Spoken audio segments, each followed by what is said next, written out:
مرد و زن بچے اور بچیاں بھی سبھی، مرد و زن بچے اور بچیاں بھی سبھی، علم حاصل کرو، علم حاصل کرو۔ جی بہت اچھے، سبحان اللہ۔ مرد و زن بچے اور بچیاں بھی سبھی، علم حاصل کرو، علم حاصل کرو۔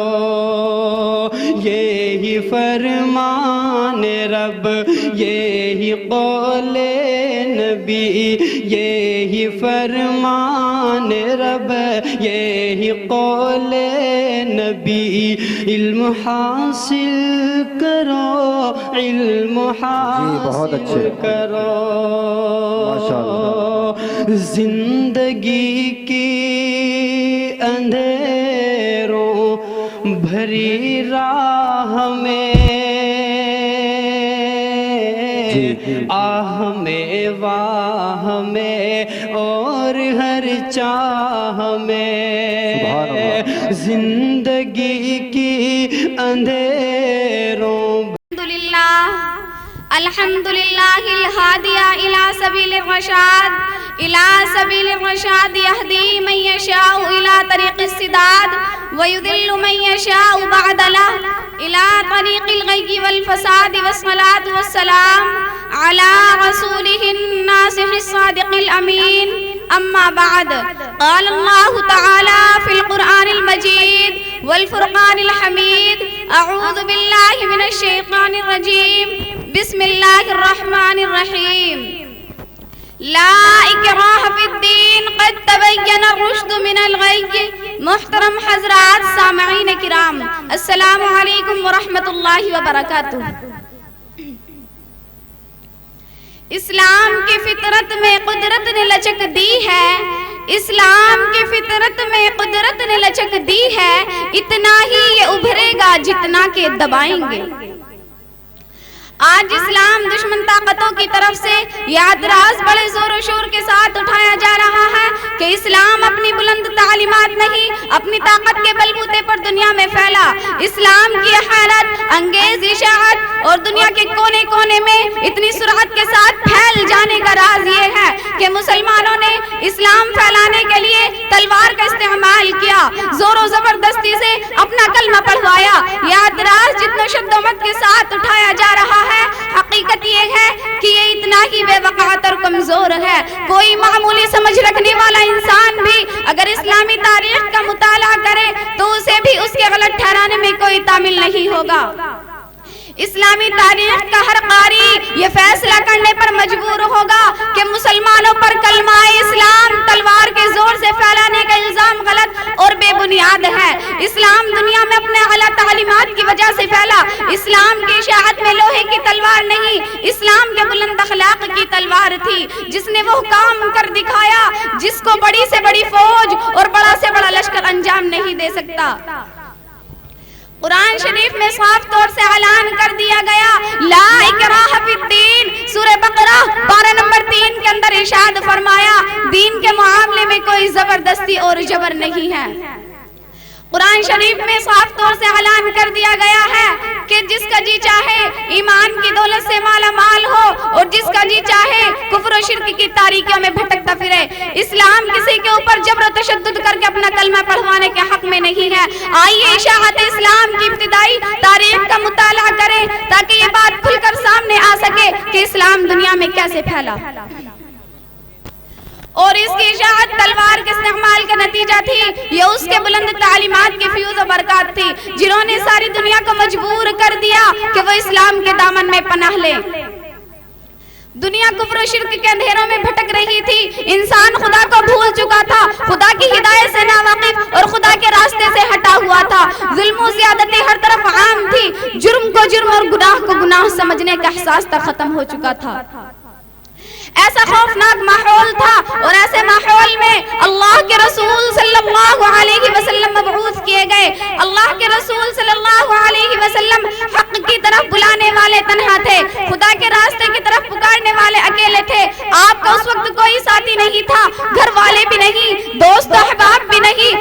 अजीज और अकारिब भी नहीं, एक तरफ अल्लाह के रसूल थे और दूसरी तरफ सारी दुनिया। अल्लाह के रसूल ने जब लोगों को खुदा की तरफ बुलाया, दीन की दावत दी, तो सारी दुनिया आपके दुश्मन बन गई, आपके रास्ते में कांटे बिछाए गए, नमाज पढ़ते में गर्दन मुबारक पर ऊंट की ओझड़ी रखी गई, दोस्तों ने मुंह फेर लिया, रिश्तेदारों ने नाता तोड़ लिया, अपने पराए हो गए, घर वाले गैरत बरतने लगे, हर तरफ से आपकी आवाज को दबाया गया, आपको दीन की दावत से रोका गया, इस्लाम को मिटाने की कोशिश की गई, और जिसने उस पुकार पर लब्बैक कहा उसे मक्के की गलियों में घसीटा गया, उसे मारा पीटा गया, सख्त गर्मी में अरब की जलती रेत पर लिटाकर सीने पर पत्थर की भारी चट्टान रखी गई। इन सारी कोशिशों के बावजूद भी जब वो अल्लाह के रसूल को दीन की दावत से बाज न रख सके, रसूलुल्लाह के साथियों को शिर्क करने पर मजबूर न कर सके, तो उन्हें घर से बेघर कर दिया, उन्हें मदीना जाने पर मजबूर कर दिया। अल्लाह के रसूल ये सारी तकलीफें सहते रहे, लेकिन चुपचाप बर्दाश्त करते रहे और लोगों को बराबर दीन की तरफ बुलाते रहे। रसूल खुदा एक दरख्त के नीचे आराम फरमा रहे हैं, आपके साथी आपसे कुछ दूरी पर हैं, एक दुश्मन ने मौका अच्छा देखकर तलवार सूत ली और आपके सरहाने जा पहुंचा। उसने गुस्ताखाना अंदाज में रसूल खुदा को जगाया और बड़े गुरूर से कहने लगा, ऐ मोहम्मद, बताओ मेरे हाथ से अब तुम्हें कौन बचा सकता है। रसूल खुदा सल्लल्लाहु अलैहि वसल्लम की ज़बान से एक सादा मगर पर असल लफ्ज निकला, जाने कौन सी तासीर थी उस लफ्ज में कि दुश्मन इतना सुनते ही थर थर कांपने लगा, तलवार हाथ से छूट गई, रसूल खुदा उठे, तलवार हाथ में ली और दुश्मन से बारात अंदाज में दरियाफ्त फरमाया कि तुम अब तक मुझसे पूछ रहे थे कि मेरा बचाने वाला कौन है, अब मैं तुमसे पूछता हूँ कि मेरे हाथ से तुम्हें कौन बचा सकता है। दुश्मन का ईमान खुदा पर नहीं था, उसने जवाब दिया, आप ही बचा सकते हैं, अगर आपने मुझ पर रहम न फरमाया तो अब मुझे कोई नहीं बचा सकता। जाने दो आलम सल्लल्लाहु अलैहि वसल्लम ने एक जानी दुश्मन को बगैर किसी तारुस के छोड़ दिया, वो अपने साथियों में चला गया और फिर उस अखलाक का ये असर हुआ कि उस शख्स ने मक्का फतह होने के बाद इस्लाम कबूल कर लिया। इस रहमत को देखकर, इस आफ़ो दरगुजर से मुतासिर होकर अरब के बाशिंदे इस्लाम के दामन में पनाह लेने के लिए बेताब हो जाते हैं। अबू सुफियान इस्लाम कबूल कर लेते हैं, वहशी दायरा इस्लाम में दाखिल हो जाते हैं और हिंदा की जबान से बेख्तियार ये अल्फाज निकल जाते हैं, ए अल्लाह के रसूल, आज से पहले आपके खेमे में ज्यादा कोई खेमा मेरे लिए काबिल नफरत न था और आज आपके खेमे से बढ़कर कोई खेमा मुझे प्यारा नहीं। खलीफाए वक्त अली बाजार से गुजर रहे हैं, उनकी नजर एक यहूदी पर पड़ी जो एक ज़िरा बेच रहा था। हजरत अली रज़ी अल्लाहु अन्हु एक लम्हे के लिए ठिठक गए, ये ज़िरा खुद उनकी अपनी थी जो कुछ दिन पहले गुम हो गई थी। खलीफाए वक्त अली ने ज़िरा उस यहूदी से लेनी चाहिए और बताया कि ये ज़िरा तो उनकी अपनी है, उसे कहां से मिल गई। यहूदी ने साफ इनकार कर दिया और कहा कि ये उसे कहीं मिली है बल्कि उसी की है। खलीफाए वक्त अली ने जबरदस्ती ज़िरा छीनने की बजाय अदालत का दरवाजा खटखटाया और यहूदी पर मुकदमा दायर कर दिया। अदालत में तरफैन का बयान हुआ, कादी अदालत ने आपको दावे के सबूत में गवाह लाने को कहा। हजरत अली की तरफ से उनके बेटे हसन रज़ी अल्लाहु अन्हु और उनके गुलाम ने गवाही दी, मगर कादी अदालत ने आपका मुकदमा ये कहकर खारिज कर दिया कि इस्लामी अदालत में बेटे की गवाही बाप के हक में और गुलाम की गवाही आका के हक में मुअतबर नहीं होती, इसलिए आप दूसरे गवाह पेश कीजिए।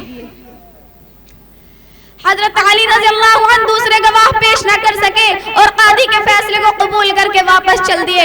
यहूदी इस बेलाग फैसले को और इस्लाम के हक पसंदी को देखकर चिल्ला उठा, उसने आवाज दी, बेशक ये ज़िरा आप ही की थी, आज इस्लाम की सदाकत और हक़ानियत ने मेरे दिल में घर ले लिया है, मैं इस्लाम कबूल करता हूँ। इन हक़ाइक़ के बावजूद भी अगर कोई शख्स यही कही जाता है कि इस्लाम ताकत के जोर से फैला, उसका कलमा जबरदस्ती पढ़वाया गया, तो अब ऐसे शख्स के बारे में यही राय कायम की जाएगी कि उसके दिमाग में खलल है। अब ऐसे शख्स का इलाज यही है कि उसे पागल खाने भेज दिया जाए। ऐ ताइर लाहूती उस रिज़्क़ से मौत अच्छी, ऐ ताइर लाहूती उस रिज़्क़ से मौत अच्छी जिस रिज़्क़ से आती हो परवाज़ में कोताही। तेरे इल्मो मोहब्बत की नहीं है इंतहा कोई, तेरे इल्मो मोहब्बत की नहीं है इंतहा कोई, नहीं है तुझसे سے بڑھ کے ساز فطرت میں نوا کوئی وما علینا الا البلاغ.